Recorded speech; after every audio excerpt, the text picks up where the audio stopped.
Women's Power to Heal, Mother Earth. This is Maya Tiwari. Today I'd like to speak to the primordial feminine and masculine forces that we must bring into balance to preserve and protect the wellness of our Earth. Both principles are important. They work to support each other. They work to revitalize the lost art of what it is to be human in a thriving society that is in sync with Mother Nature's integrity. First, let me talk a bit about the primordial feminine power, or the divine feminine force, called Shakti in Sanskrit. It offers the revolutionary idea that restoring wellness, wholeness, and harmony in our world depend on the maternal life force to be kept in good order. Each and every person has some component of the feminine energy. However, women carry it in its entirety. Their ability to restore health, wholeness, and reorder harmony within our universe is unparalleled. If we are to reclaim our cyclical nature with Mother Earth, as ancient women did, and ancient people did, if we are to stop the free fall of devastation, not only from pandemics and the recent pandemics, but also the devastation and chaos that we, as humankind, have created upon this earth in a very short period of time, then we must reclaim the balancing energy of both the feminine wholeness as well as the masculine prowess. In order to do so, we must re-examine both of these primordial forces. From beginningless time, the female of all species carried the magical energies within their womb, the cosmic imprint of the creation's birth, the Shakti energy that circulates through and around the womb, a woman's area of incredible creativity and vulnerability. Unfortunately, we do not recognize the sanctity of the womb or the great responsibility that comes with this power. And this is reflected in the way that we have treated the Great Mother, Mother Earth, Mother Nature, the earth on which we have taken so much for granted, the earth whose womb we have wounded, the earth which heart we have torn, the earth we have just riven into chaotic pieces. As profound as the feminine power is, it is also vulnerable and fragile. And for this reason, we must bring back the balance of both the feminine and masculine primordial energies, because one supports the other. Because like a mortar and a pestle, one is the mobility, the movability, the absolute motion of life that protects, that creates, that brings in that Shaktified energy that keeps us progressing, but progressing within the integrity and preservation of nature's rhythms and cycles. The masculine prowess, the masculine primordial energy, helps to create stability, helps to reinforce, to buffer all that is raw and unbearable. And it helps to hold in great grandeur the Shakti energy. We are looking at a time the way of the mother must come back. The way of the mother shows us that we have matured, that the primeval feminine and masculine must work in unison to balance the primordial energy on earth, so that we humans can reverse the free fall. We are growing weary of witnessing the breakdown of the maternal memory, the erosion of the divine feminine force as a result and a direct response to the corruption of the primordial masculine power. We have a strong desire now to revive the only living power that can regenerate humanity's ability to heal and to prosper. We recognize that we have taken the maternal force for granted. Why we have broken our own hearts from manipulating intelligence, the good seed, and sacred reproductive regenerative force of Mother Earth. We witness the catastrophic fallout from industrialization, climate change, pandemics, crimes of hunger, disease, and violence. But we are no longer willing to allow these conditions to flourish, because we are now awakened to the heart, to the vision, to the consciousness, to the mother consciousness, the primordial feminine force that protects us all.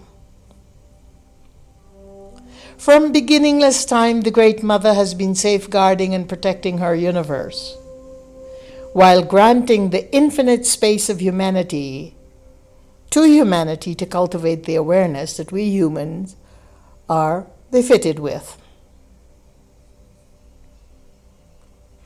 We have the faculty of awareness to make change, to adapt, to make mistakes, to forgive, to transform, but ultimately to transcend into our sublime nature. It is only our action on earth that can change and transform our living world. And the Mother just surveils us. She just witnesses and observes, because she gave us the largest of awareness. And we are the ones that are responsible for the progress and for the protection, the nurturance, the well-being, or the breakdown of this earth. We are solely responsible. We have often misunderstood the role of the Great Mother. She does not look to destroy her universe. She does not judge, condemn, or condone our actions. She gave us the staff of awareness so that we can supervise and progress our own revolutionary and evolutionary effort into that consciousness, the human consciousness, which is the universal consciousness, which is the ability to hold the staff of life as sacred, the ability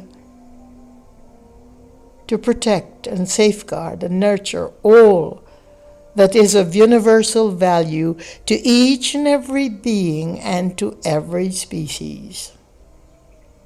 We have failed miserably in the stewardship of our earth, and now we must resume whatever it takes in terms of positive and creative actions in order to bring back a sense of stability, to bring back that sense of harmony and balance to our living earth, to each and every one of our living hearth and heart within ourselves and our home and our family and our community, because we are the only ones who can change the pattern of life going forward and restore all that is harmonious to living. We can no more judge and annihilate all of the actions that destroy life, because there is also room for those who are not awakened to their higher consciousness, to their own largest of incredible effulgent light. But we can override that, those of us who are awakened to the light, who are awakened to the consciousness, who have been paying the price with our body, mind, blood, and the very tissue and cell of our being. Those of us who understand what paying the price for continuing to fight for and preserve and recreate and create a living universe that keeps the integrity of the mother alive. Those of us who can do that must do that with every single might in our mind, our spirit, our body. The limbs may fail us sooner or later, but the spiritual light lives on forever. And that is something that is not only consoling, but it is the beacon that leads us into the present, into the future. It is not just about our children and grandchildren and those who we leave the earth to. Yes, we must also become impeccable teachers for the young ones.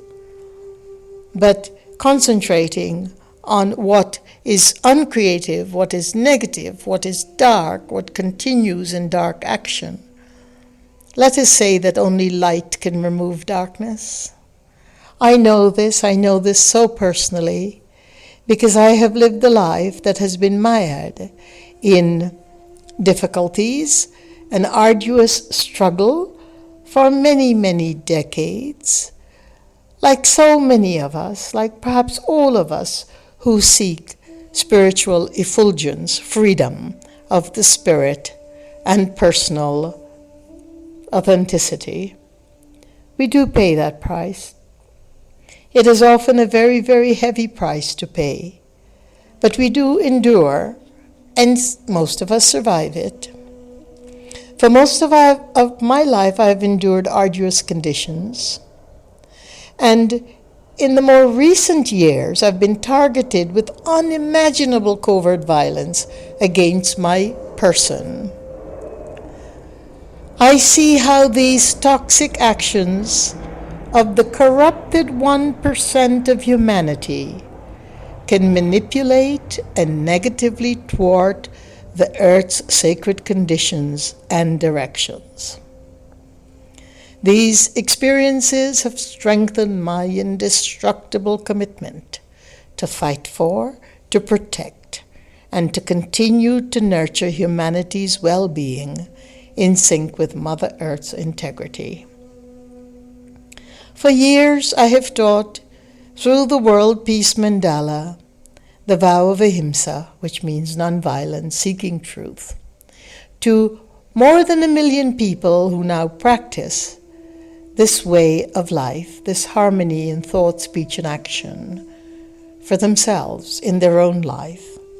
And this is perhaps one of the most profound actions that we as individuals, as people, as individual people can take in order to shift changes in our own life with the recognition of what we use, how we use it on Mother Earth, how we respond to Mother Earth, what even our ire and anger and righteous indignation, which we are all allowed to have. I have it all the time, many of these emotions. But at the end of that hour, we must make sure that they're settled back into that vow of ahimsa, back into that space of forgiveness, because we are continually forgiving. You have to, as a person in the light, as one seeking the light, continually forgive, because we cannot go forward without doing that. Now, the primordial masculine-feminine equation. Many of us believe that the feminine force, the great mother force, is about women only, but that is not so. In the patriarchal system that has been responsible for so much of the earth's destruction, so much of humanity's sentiency going wasted, is composed not only of men, but almost equally of women as well. So it is a mindset. It is what we have paid into. It is the faulty ancestral beliefs that we have allowed to eat up our own grace and to destroy our own hearts. And so we have to reassess all of it. And the feminine force going forward, the feminine active force going forward, it's not just about women. We have so many men who have joined forth to become the mother of their community. The mother meaning the mother principle, not necessarily a female body, but necessarily the heart of the mother consciousness. So it is time that we understand that both the Shiva, which is the masculine primordial energy, and the Shakti, the feminine primordial force, must marry each other in a way. And when I use the word marry, perhaps it's not the most appropriate word to use in our common lexicon today. But let me put it this way.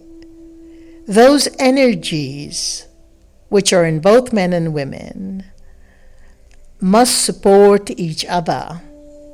We must work together as men and as women to bring forward a state of balance. We must reclaim our primordial prowess, both the feminine and the masculine.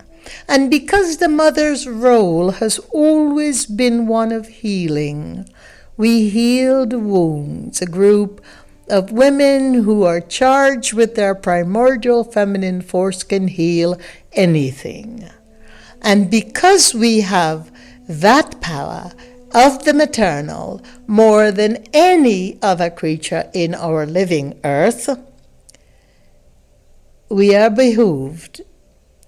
We must carry that beacon, the light, ahead so that we help our masculine forces to come back into that state of balance, because we need their stability. We need their incredible innate power to hold our vulnerabilities together, our free-ranging, Shaktified energies that can blow out of control. We need those gentle, soft boundaries to keep us focused, to keep us on the work of the mother, to keep us on the way, to keep us on the path.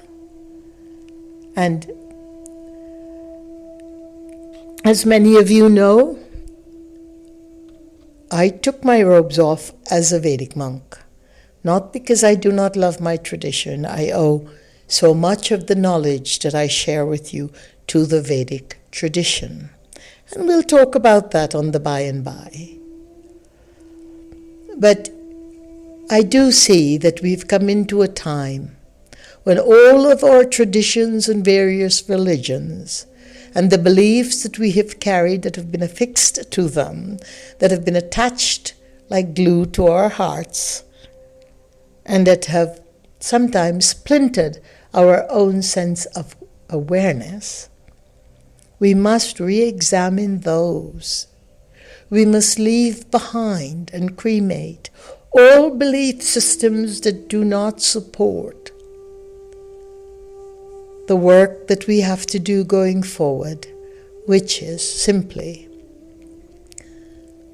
to create harmony, to bring back the balance, to take our cues, our clues from Mother Nature, from her rhythm, her cycle, her cadence, and to love the earth in a way that it's the most precious gift that surrounds us above, below, east, west, north, and south. Thank you. Thank you for listening, and peace be your journey.